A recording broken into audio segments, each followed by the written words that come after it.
Okay, good morning, everybody. Welcome to Friday, October 1st. I'm Mark Hodge, head coach at Rockwell Trading. I think I got the sound down today. I'm here with your stock market update, always covering what you need to know as we approach the trading day. And this video, of course, will be covered in 15 minutes or less. Now, let's go ahead and pull up the charts. I think I'm good on this one too. Here we go. So here we have a chart of the S&P, and we see what happened yesterday, September 30th, last trading day of the quarter, last trading day of the month, and it was a pretty ugly finish. Closing at session lows, and we look at the chart here. This takes us right back down to where things began last Monday when we had the Evergrande concerns hitting the markets and the big sell-off there. We made lows here 2 Mondays ago and saw a pretty nice recovery and then rally throughout the week. Not the case this week, where we've continued to see a slide. We're right down here at these levels in the S&P. And if we look at the Dow, similar situation for the Dow, right? Coming back down to these levels. Now, these levels, the Dow hasn't seen as much strength as the S&P and the NASDAQ over the last couple of months. But here we see we're coming back to that range here for the Dow, just below 34,000. And if we look at the NASDAQ actually taking out Monday's lows from 2 Mondays ago and closing lower, trading back at levels that we haven't seen since July.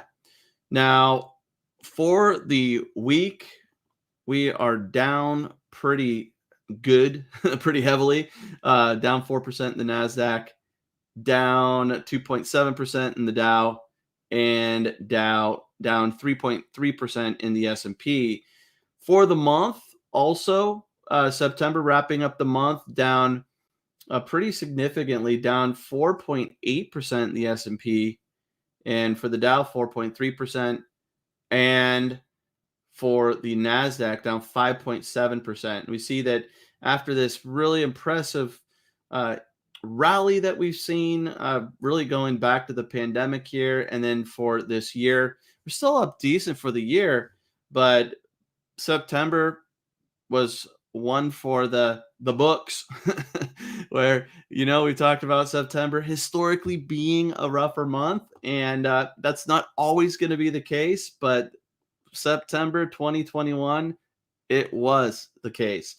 So what's going on today? Well, it's a new month and new trading day, and futures are pointing to a slightly higher start. Let's look at the E-mini S&P here. Let me go to a 5-minute chart. And the E-mini S&P, you see E-mini S&P dipped a little bit pre-market overnight, that is. Saw a sell-off in the Asian session, saw it continue a little bit in the European session, and then a pretty nice rally here that has brought us into positive territory. So kind of all over the place overnight, and we are trading higher now based on where we closed yesterday. But there was a decent dip and recovery going on in the dark for us in the U.S., and now the S&P and Dow are higher as we head into the open.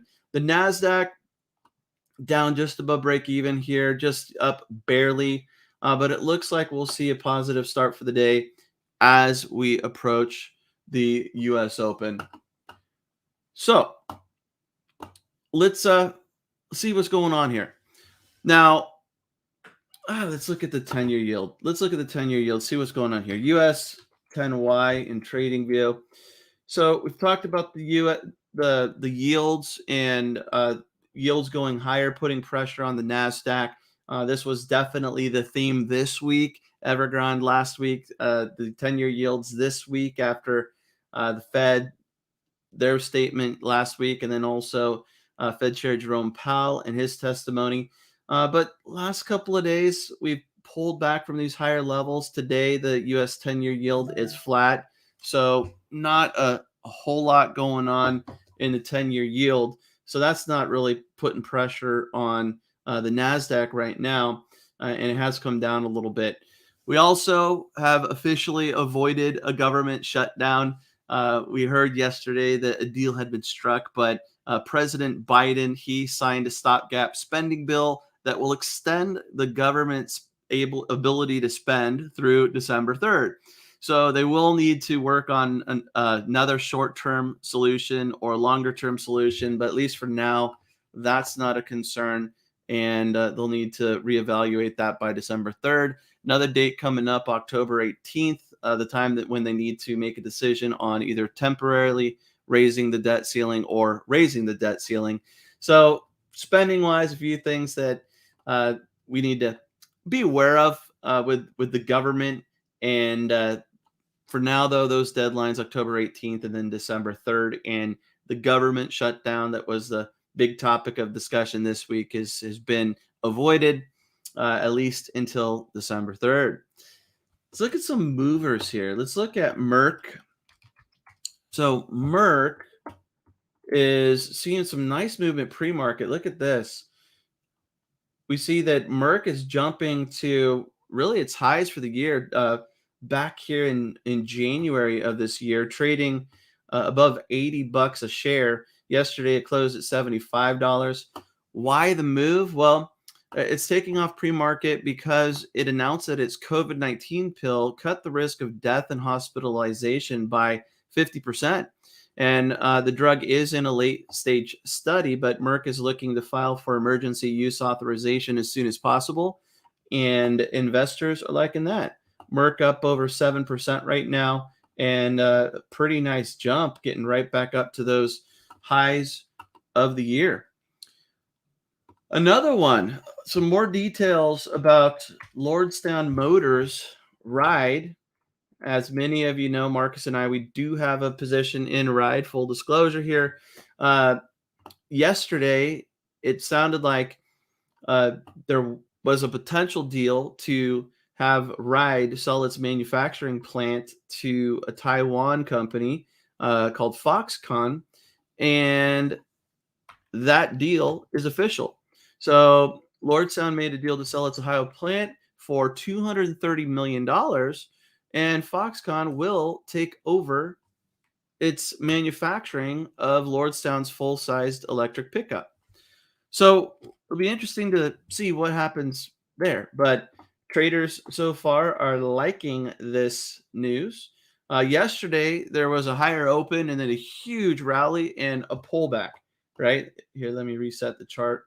We could take a better look at what happened yesterday. So we opened at 788, got as high as 893, almost $9 a share, and then it ended up closing at 798, where today it's up 9%, trading at 870, this upper part of this range here from yesterday. And yeah, I don't know enough about Foxconn to really have an opinion about the deal right now, but uh, there's money involved, and maybe that helps put Ride in the right direction. We'll see. Just from a chart perspective, we see that we're well off these lows, started moving sideways, had this upper range, and this move yesterday gets us, breaking out of the range. So I would love to see more upside here. Uh, can it get back up to $16 a share? Who knows? But so far, last couple of days have been super positive for Ride, and it looks like investors like that deal. Or maybe it's some shorts getting out of positions, which a short covering rally works well if you're long stock. So I'm not going to complain whether it's a short covering rally or just people buying over the news. Either way, that works for me. All right, so let's take a look at Zoom.